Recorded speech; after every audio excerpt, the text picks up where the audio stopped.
Question through you, Mr. Speaker, sir, to the Minister in charge. Does the FCI department in our state have a quality and quantity check cell for all the goods and rice packets coming to our FCI godown in our state?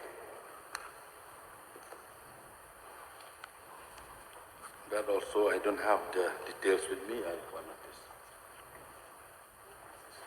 this. Mr. Speaker, sir, thank you once again. Sir, plastic rice sets off a panic among the people of our state and also in my constituency. The question arises every day, from time to time. So my question through you, Mr. Speaker, sir, to the Minister in charge of Food and Civil Supply. Can the government make an assurance that our rice is safe and free from plastic presence? That also is a new question, sir, but I have to. This is, I think, all people in the state, they don't know about this fortified rice. Sometimes when the people, they get this fortified rice, they used to ask, this is a plastic rice. But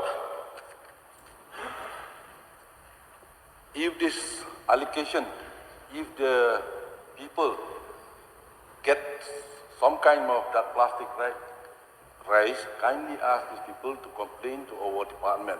We have the district, deputy commissioner of all the district, they can complain that, then we'll take action.